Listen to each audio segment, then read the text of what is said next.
Le carnet de voyage, c'est une passion, c'est pas mon métier, je ne vis pas de ça. C'est vraiment une passion que j'ai développée il y a 10 ans à peu près. Et maintenant, je vais essayer peut-être d'arrêter l'architecture et de me consacrer à cette passion. Voilà. Ce dessin, il symbolise un peu le voyage, c'est-à-dire le voyage au milieu du bleu, du gris et du blanc. Voilà. Et la rencontre avec les icebergs, donc sur la route des icebergs, sur la côte ouest du Groenland. En fait. Voilà. Un voyage que j'ai fait en août 2013, pour mes 50 ans. Voilà. Alors le carnet, là, il a été fait en 2 fois, c'est-à-dire qu'en fait, j'ai beaucoup dessiné sur place, sur le bateau. Donc j'ai fait beaucoup de dessins et en plus, je fais beaucoup de photos. Donc j'ai pris des photos que j'ai ensuite exploitées chez moi. C'est-à-dire que moi, je fais un travail un peu mixte, dessin, photo, collage. Alors le carnet de voyage est assez important pour moi. En fait, c'est une manière de synthétiser toutes mes passions.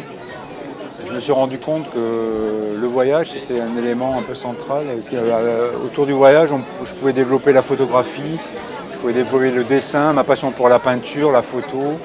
Et il y a 10 ans, j'ai commencé à faire ça et je me suis rendu compte que finalement, le voyage était un prétexte en fait à exploiter toutes ces passions. Voilà. J'ai plusieurs types de carnets. J'ai des grands carnets pour mes grands voyages. Et après, j'ai des tout petits carnets que j'ai d'ailleurs tous les jours sur moi, où je dessine tout le temps, parce qu'à la limite, le voyage, c'est pas forcément aller dans un pays lointain. On peut voyager dans sa ville, dans son jardin. Et moi, le voyage, c'est partout. C'est la passion du carnet aussi, le carnet comme objet. J'aime bien ce terme parce que c'est quelque chose qu'on garde et qu'on peut présenter, qu'on peut partager avec les autres personnes. On peut très bien, à partir de collages, de choses très simples, de photos qu'on extrapole, faire des carnets personnels en fait. C'est un travail personnel en fait, un voyage. C'est pas forcément pour être publié, un carnet de voyage. Ce qui est intéressant dans le carnet et dans le dessin, c'est que on n'a pas la même relation au lieu que quand on fait de la photographie.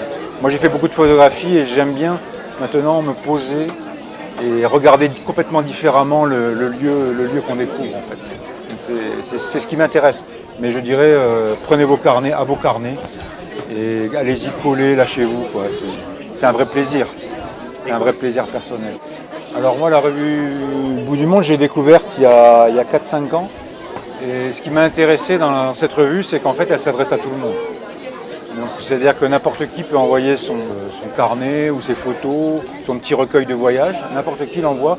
Et déjà, j'ai trouvé l'idée assez sympa, c'est qu'elle ne s'adresse pas forcément à des professionnels ou des gens qui dessinent bien, elle s'adresse à tout le monde. Faire une couverture, c'est toujours un grand moment, parce que bon, c'est quand même une petite référence, quoi.